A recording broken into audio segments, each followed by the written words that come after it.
Stories are about change. Whether it's the characters, the world around them, or even just the endless passage of time, stories are about things changing. And after all, nothing ever truly remains the same outside of fiction either. To us, a story of change, drastic as it may be, can be a comfort, a cautionary tale, or something to empathize with, a lighthouse beacon to sail towards, or a warning sign to steer clear. Today I want to talk about an anime that takes a more critical look at change. What if change, positive as it may seem, means losing yourself completely? Land of the Lustrous is a cult classic 2017 anime about an Eden-like world inhabited by the Hoseki, or the lustrous, anthropomorphized gemstones who serve their master, Sensei Kongo, an enigmatic, almost Buddha-like figure who appears to be the only human left in this empty world. The lustrous are immortal constructs. The only threat to their otherwise endless lives are the Lunarians, otherworldly beings mysteriously appearing from Rorschach-style dimensional fissures in the sky, appearing as bizarre, vengeful twists on Buddhist iconography. The goals and motives of the Lunarians are completely unknowable, except for one thing. They aim to shatter the lustrous they come into contact with and bring the pieces back home with them to the moon. It's with that basic premise that we're introduced to our main character, Phos, or Phosphophyllite, one of the youngest gems in the academy. Phos is a clumsy, spirited gem who makes up for their lack of combat skills with just being incredibly curious and likable.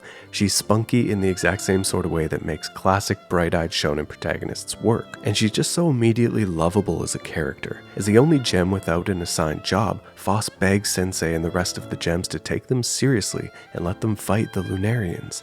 But the thing is, Phos is a brittle gemstone, and any physical exertion at all tends to leave her, well, completely shattered.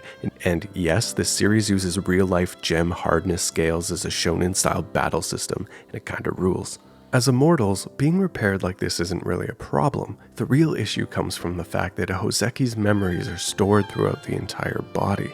If you can't get back all the pieces, you risk losing a fragment of your memories, and surely that won't come into play in this narrative at all.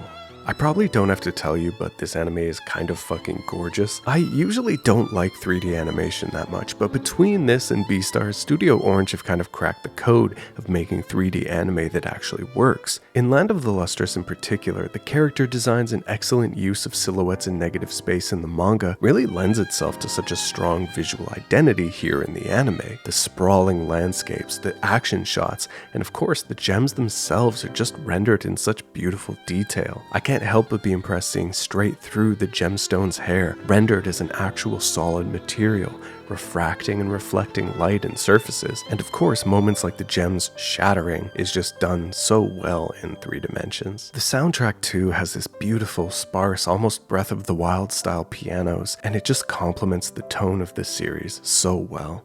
Okay, back to the story. At a loss with what to do with such a useless gemstone that still wants to do something, Phos is tasked with the menial job of making a complete encyclopedia of the island as they know it, with the mention that another gem might be able to help them out on certain things that other gemstones aren't familiar with.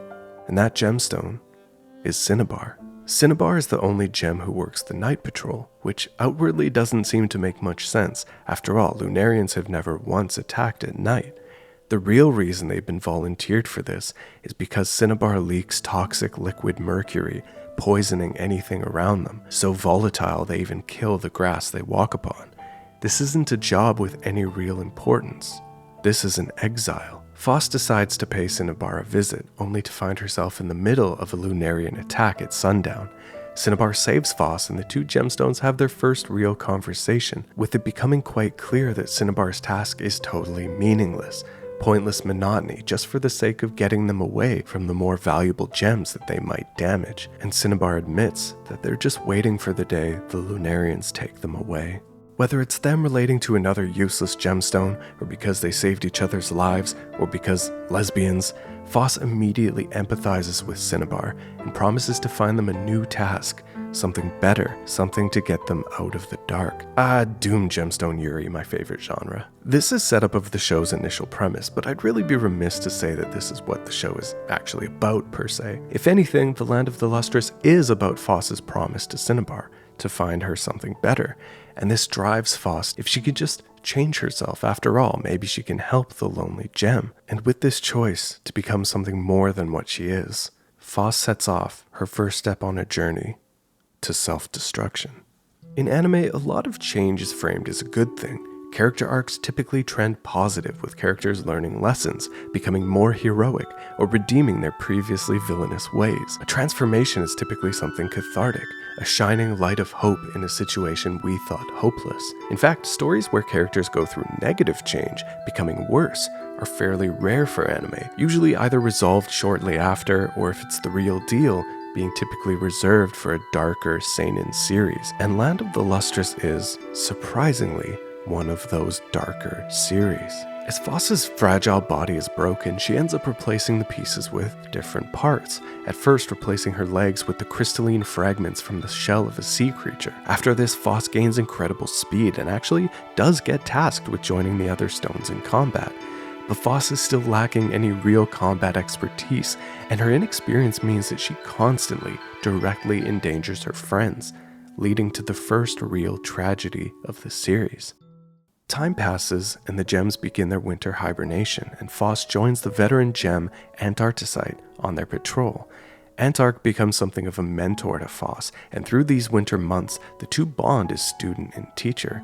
But Phos's arms are lost and replaced with a malleable golden alloy, and her arms act up, reacting to her inner panic, trapping her in a golden cube. And even though it seems like they vanquished the Lunarian threat, in one of the most sudden deaths in anime, Antarc is killed in one fell attack, her parts harvested, and alone, with arms she can barely move, there's nothing Phos can do than look on in horror. A lot of the Land of the Lustrous is about this gradual replacement of oneself. It's almost the Ship of Theseus scenario, a philosophical quandary where we ask, if pieces of a ship are replaced, is it still the same boat? And if it isn't, at what point do we no longer consider it the same thing? Does the change happen when you swap out a single plank, or all of them? And what happens when the entire ship has been replaced, when no original parts of the ship remain? Is it still the original thing, or something else entirely? Phos's body undergoes a shocking metamorphosis over the series, with her body being forcefully replaced along with her memories. We almost have to ask the same question. Is this still Phos? By the end of the series, after her stint as the sole winter patrol taking over for Antarc, she's barely even recognizable, her face narrowed and hardened, her liquid gold arms that flow through her entire body, sometimes genuinely unnerving. She's cut her hair as a way to fill in holes in her body, losing more and more of herself with every new wound. She hasn't just become a successor to Antarcticite in title, she's molded herself into becoming her. But every time her brittle body cracks, the liquid gold alloy fills it. Another piece of her dying, more memories lost. Worse still, she can't sleep. Every time she closes her eyes, she's haunted by the final moments of Antarc, shattered to pieces all over again. 12 episodes later, and Phos has changed into one of the strongest gemstones, working a meaningful and important job with an efficiency few others could match. But we also see this isn't the same Phos. The innocent, naive gem Phos is gone. In a twisted sort of coming of age, Phos has lost so much of the light she had. Stronger, sure, but at what cost? We can see the toll that all of this has taken on her. And if Phos just stayed in that field, daydreaming, none of this ever would have happened.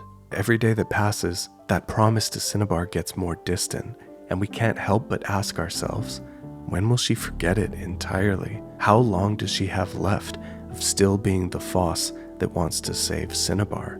Land of the Lustrous gives me a lot of the same feelings as Cyberpunk Edgerunners did. As David becomes technically stronger, more powerful, we also see at a certain point that he's just gone.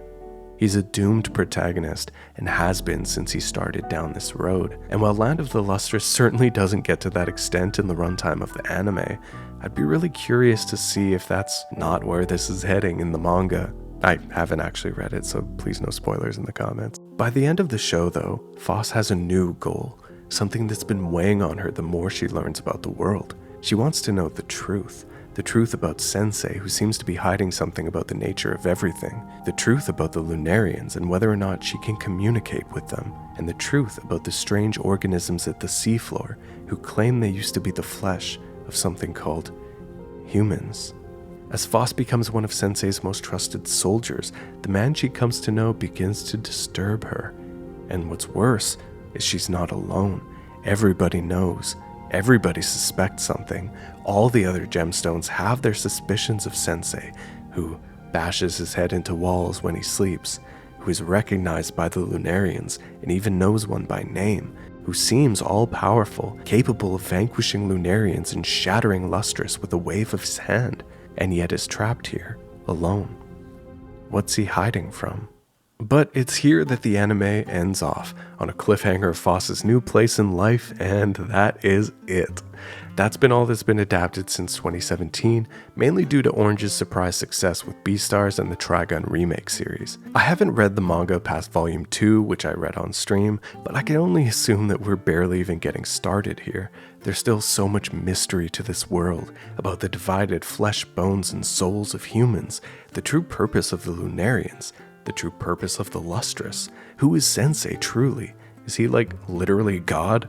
Phos's journey seems almost like it's a biblical allegory, in the sense that an Eve-like gemstone wishing for more forbidden knowledge from their utopian Garden of Eden seems like it could be the undoing of all of the gems. But would that even stop her?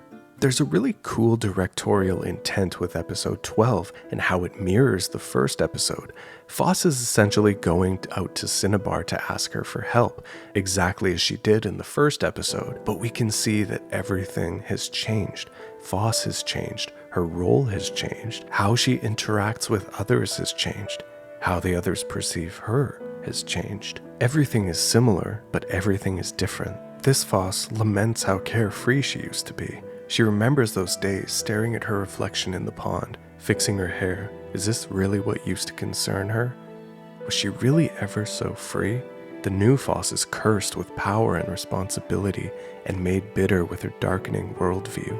She wasn't always like this, and it's this new Phos that asks Cinnabar to help her uncover the truth. Land of the Lustrous really is such an amazing series, and I can't wait to get more into the manga and continue where this story has left off. I really need to know if Phos and Cinnabar are going to learn the truth, and if this is just the beginning of Phos's change. If you'd like to see the manga livestream in full, you can check out all the episodes on my Patreon. And a huge thank you to my supporters over on Patreon and my YouTube channel members. It's because of you guys that I can keep on doing this stuff, so thank you guys so much. I've been Dom. This has been Land of the Lustrous, and until next time.